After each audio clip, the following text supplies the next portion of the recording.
Oh man, I don't even know how to start.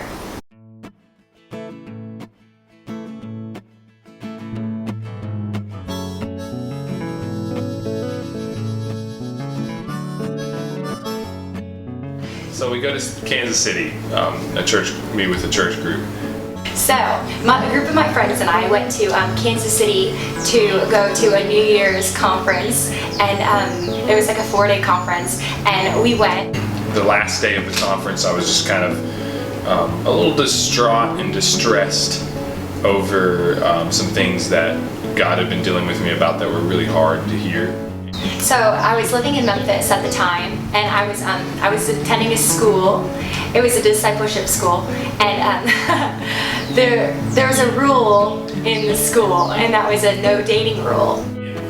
I was kind of going through some stuff and had made a decision that it was going to be 100% about my relationship with God, and that I was not going to meet a girl or anything like that. So I made a rule that I was not going to get a phone number. That was completely not the purpose. So I went to work on my relationship with God.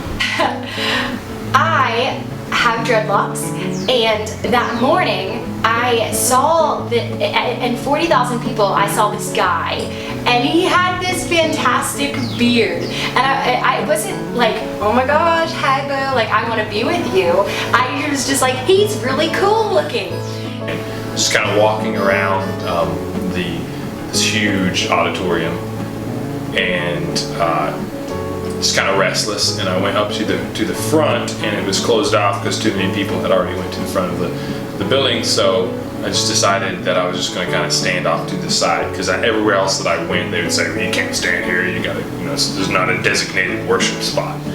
And so I went to the back because I wanted to see everything going on. So I went to the back, and then I thought, oh no, like this is the New Year, the last night of the conference. I want to be up the front. So I was like, okay, so I'm going to the front. So I went to the front, and it was closed off. Stupid. I wanted to be in the front. That's where the confetti's gonna fall. But it's fine, it's closed off. So I found myself over kind of like off on the side. I just kind of stood off to the side, and I looked up, and there was a lady and a younger girl and a little kid, and they were just dancing and having fun and worshiping. And then there was this like older lady there, this young kid there, and we just started dancing. It was so much fun. So I'm just like, praising the Lord, dancing, having fun, whatever. And then I turn around because I'm just looking around, and I was like, oh my gosh, there's that guy. The guy with the beard was standing right behind me, and so naturally, being a girl, I was just like, oh my god, he's like standing right behind me. And so I kind of looked, I caught his eye, I think. Like chatted just for a minute, and she said that she had lost her friend group, or I had lost my friend group, and that we were going to be New Year's buddies or something like that, New Year's dance partners or something. All of a sudden, like 10, 9, 8, 7, the New Year's is coming in. So we both think, let's go to the front. The confetti's gonna fall in the front. Let's go to the front. So we start running to the front. We decided we were gonna take off and get to the front. So we just like charged through these barricades they had put up to keep people from getting there. Well, a little ways back, we decided that we were gonna be New Year's Eve buddies because we were alone. My friends were there, his friends were there, but we were here. So we were gonna be New Year's Eve buddies, or New Year's buddies. All the way to the front. So New Year hits, and we like, it's New Year, so I mean, I was like, should I kiss her? And I was like, no, it's a Christian conference, of course not. She'll probably slap me. And confetti's coming down, and we're dancing around. New Year's happens. He said Happy New Year. I said Happy New Year, and then he caught a piece of confetti and he gave it to me and said Happy New Year. Caught a piece of confetti and gave it to her, and she tried to catch a piece.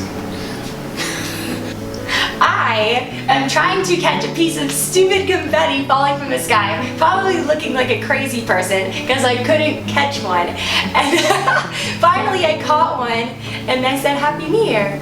and I gave it to him. So then a conga line comes through. And so we were like, we gotta be on the conga line. It's a conga line. It's New Year. As I pull people into the conga line, I got pulled out of the conga line. She's gone. So I'm looking for a buddy of mine comes up and he's like, hey man, Happy New Year. I was like, shut up, I was with the girl. And so I'm looking around for him and he's nowhere. I couldn't find him. And so finally, about 30 minutes later, I was like, I really need to find my friends. And everyone's leaving and they're putting up the chairs and I'm walking around and like 30 minutes goes by and I'm still walking around just trying to find her, like walking from all the way around, like all the front, and then I walk all the way around the back. I finally decide that I guess I'm just going back to my hotel. So I go outside and I'm walking down the street and I see this drum circle happening. And I was like, well, I guess I have nothing better to do. I might as well go over here and see what's going on. So I go outside and it's like 2 o'clock in the morning now, and there's a guy playing the djembe downtown Kansas City. I went to him and I was just like, yeah, okay. So I started dancing with this guy playing the djembe, and then other people kind of started getting involved. And so I go over and I hear somebody like inside the drum circle rapping. And I walk up and look inside the drum circle and it's her. She's rapping in the drum circle. And I started singing and declaring things over myself and over the new year, and I started rapping.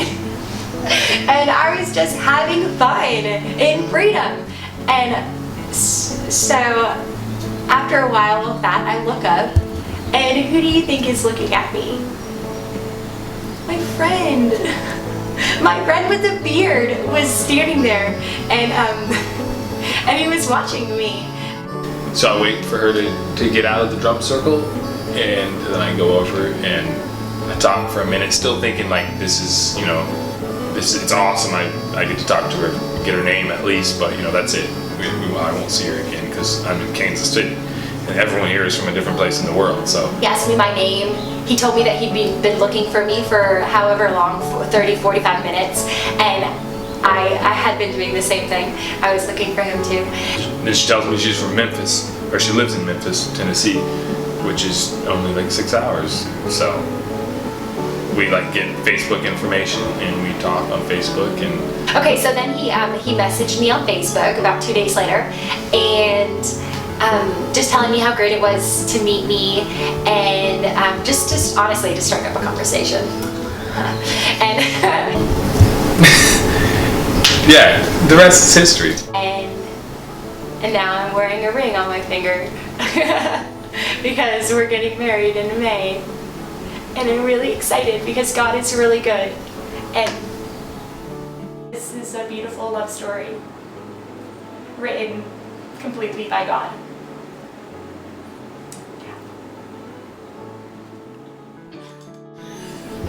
So here we are, getting married May 28th.